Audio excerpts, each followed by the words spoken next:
Welcome to the I'm Excited podcast. Thank you so much for tuning in. While it's often serious, this one is obviously silly. So without further ado, if you don't mind, I'm just going to jump straight into the silliness. I'm not the most observant person in the world. It was the death of my middle school teaching career, a career that lasted all of 1 year. The resulting therapy, however, lasted just a little bit longer. Add to that the fact that I am not a very punctual person. I am about as punctual as Egyptian hieroglyphics. I'm about as likely to arrive on time somewhere as I am to win the lottery without buying a ticket. So put those two together and you have the following story. A few months ago, I got to work 45 minutes late. Now that is frustrating for more than just the reasons I explained to you, because I only live 14 miles from work. But during the school year, Monday through Thursday, it takes me over an hour to get there. Oh yeah, I could save about 5 to 10 minutes if I wanted to take the north, take a toll on your wallet way and spend about, $14 a day just for the pure privilege of getting to and from work. No, thank you. So yes, it takes me over an hour to get to work, meaning that if across the street you had a granny and a high-powered electric wheelchair, and you can guarantee her she'd never have to stop or slow down on her way. If she took off from her house and I took off from mine in my car at the same time, she'd beat me to work. You can see it, can't you? I'd be at a red light, stop and go traffic, look over to the sidewalk, and there she'd be going down the road.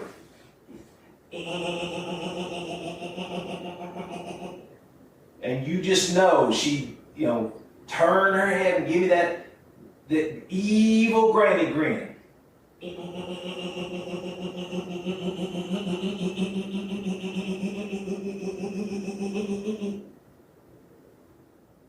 So yes, it's very frustrating trying to get to work. And it's even worse now, because I bought a Mitsubishi Mirage. They call it a Mirage because the fourth cylinder is a Mirage.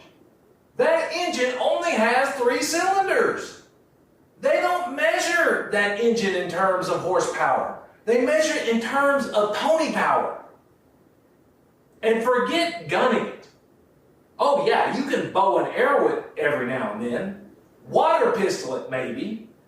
But if you want to take a left turn, not at a red light, in front of oncoming traffic, here's what you do. A, have a pair of binoculars with you. B, look through said binoculars to see if you see anything moving your way. C, if something is moving your way, don't you dare move. D, if nothing's coming your way, then proceed not with caution, because if you proceed with caution, you're likely to get run over. But proceed throwing caution to the wind. So yes, it's even more frustrating now. But all that to say, I got to work 45 minutes late. And so I ran to the bathroom, and that's when I noticed something rather peculiar. There was a beam of light shining through my pants. Now, I love beams of light, don't get me wrong. Sunbeams, moonbeams. Now, I believe in God. To me, they're signs of God's beauty and wonder. God said, hey, I'm here, I love you, come learn me, follow me, etc. A beam of light shining through one's pants, however, well, that's a sign of the other guy.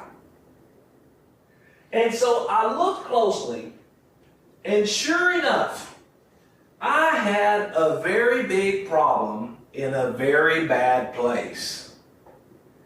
In case you are listening to the audio version of this, there was a gaping hole right beneath the zipper of my work pants.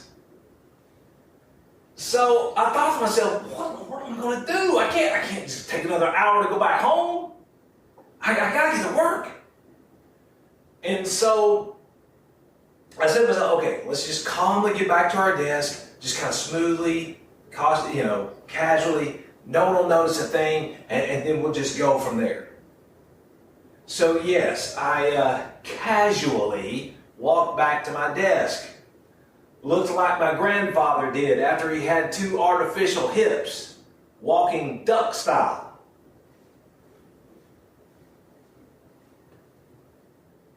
And so I got to my desk. Fortunately, no one noticed they were all wrapped up in their own work to notice me waddling across the room. I sat down and I thought to myself, okay, all right, what's the worst that can happen here? It's going to be okay. Just calm down. What's the worst that can happen? Oh, David.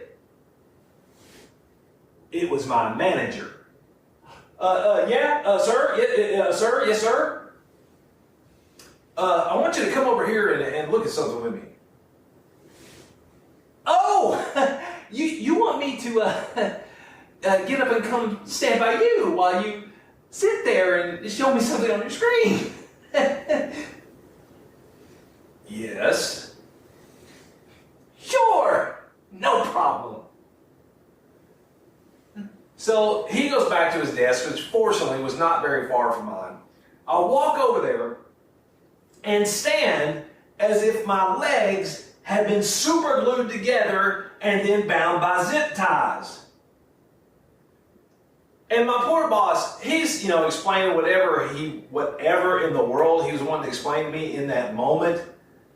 But to me, my mind was so on my problem at the time that to me, he sounded like the teacher in the old Charlie Brown cartoons.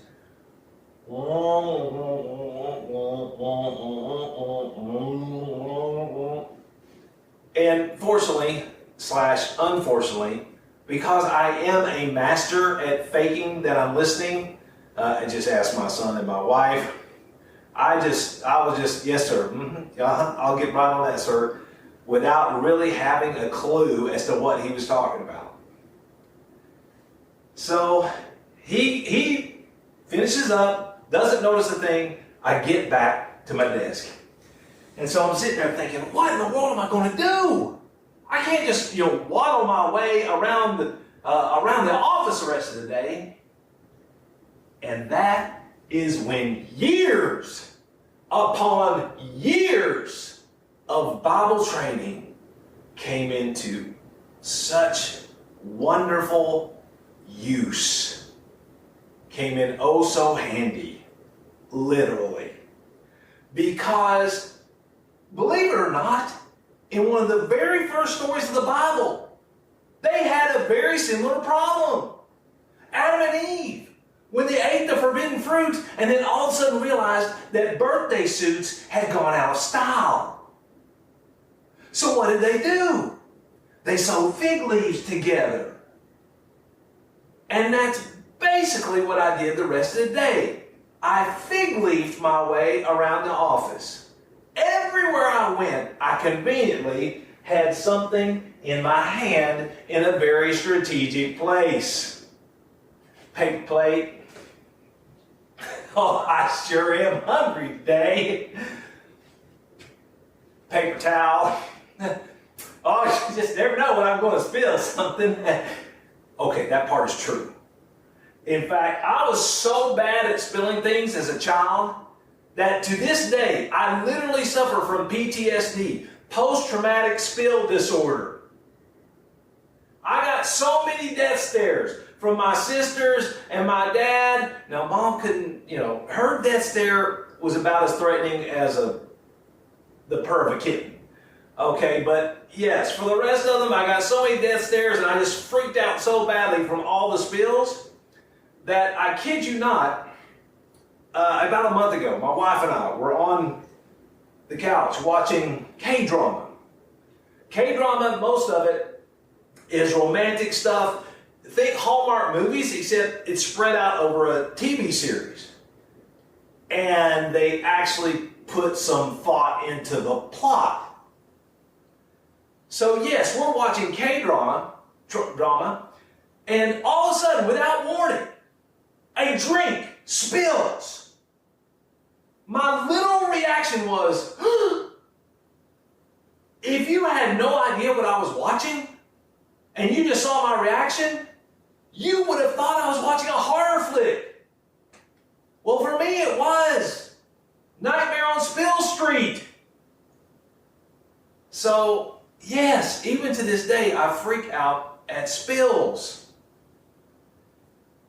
So, yes, I fig-leafed my way around the office the rest of the day. Now, being the comedian wannabe that I am, I held on to these pants thinking, oh my goodness, this is comedy gold. I have got to hold on to these things. So I took them and stored them in my office for a while, which was fine. Until one day I decided, oh man, my office it's just cluttered. I got to clean this thing up.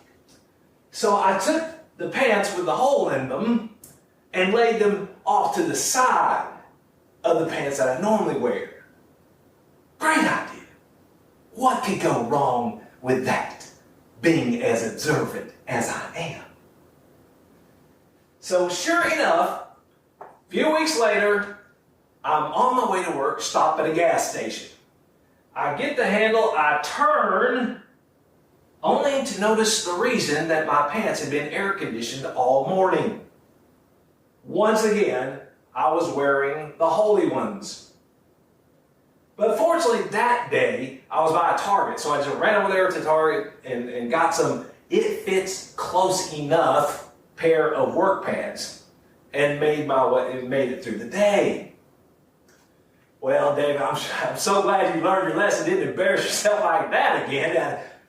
Stop it! You who have common sense. No! Of course I did not learn my lesson. Of course I put the pants, once again, right by the ones I normally wear. And once again, a couple of months later, I get to work. I'm walking in the door. I look down and I think to myself, wow, this is such a lovely pair of blue pants. I haven't worn these in quite some time. Sure enough, I had them on again. Well, being experienced in this matter, I said to myself, okay, I'm not going to buy another pair of work pants. I'm just going to fig-leaf my way around the office again, and we'll go from there. We'll make it through the day. That's what I was doing.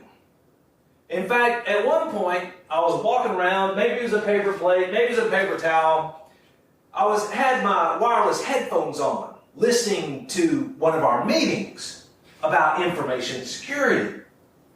When Adam Duarte, for those of you who know him, maybe my co-workers listen to this, said the following line, and I quote, "We just want to make sure that nothing gets exposed." You're telling me? How did he know? So yes, that literally happened. And I'm proud to say that I finally stopped wearing the holey pants to work. Otherwise, I might get fired. Speaking of cussing, I've wrestled with the rightness, the wrongness, the should I, the shouldn't I, through the years of whether or not to cuss and is it okay at times and things like that. But wherever I've landed on the subject, there's one thing that has always puzzled me that just doesn't make sense. It's our use of the F-bomb. Because I hate to tell you this, for those of you who've not really thought this through, but whenever you use the abbreviation for Faulkner University on someone, you're actually giving them kind of a compliment. Because when you really think about what the word means and what you're saying, it's kind of like you're going, Oh yeah? Well, I think you're hot. And you're not so bad looking either. And then we use the F-bomb as an adjective with inanimate objects, like door, for example. As if a door will all of a sudden become unhinged at the side of a window. Or someone will say, man, I need to buy a big car.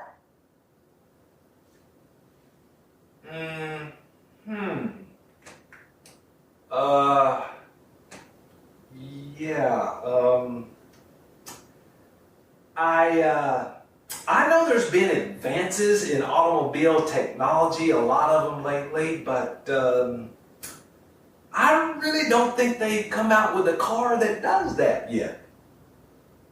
And honestly, I hope they never do. So no, I don't understand our use of the F-bomb. There's one more rather embarrassing story along these lines that I will share, and it may get edited out if my son doesn't like it. Because we have a bathroom issue. The master bathroom that my wife and I use has some sort of leak in it underneath the shower. In the shower basin, somewhere underneath all the towels, someone's going to have to come through and, do very expensive repairs on it. Yay! So, for the time being, my son, who's temporarily, staying with us, hoping to move out in the next few months, we have to use his bathroom. So, the other day I took a shower, and on one of the rails was some older, broken pieces of soap. And I took my washcloth, took the soap, rubbed up my washcloth, washed off my body, rinsed, didn't think anything of it. My son came back to me and said, Dad, did you use any of those soap bars? Yeah. Which ones? Oh, the broken ones, the ones that didn't seem to be, like you were using them. He went on to explain that those were the ones that he used for his personal space, shall we say. Yeah. Needless to say, neither he nor I have touched those bars of soap since. This comedy routine brought to you by the Acme Emergency Sewing Kit. Do you have a problem that's wholly up to you to solve? So what? Your shirt? Your pants? With the Acme Emergency Sewing Kit, just grab it and get straight to the needle point. The Acme Emergency Sewing Kit. Because at Acme, we don't give a rip. We repair them.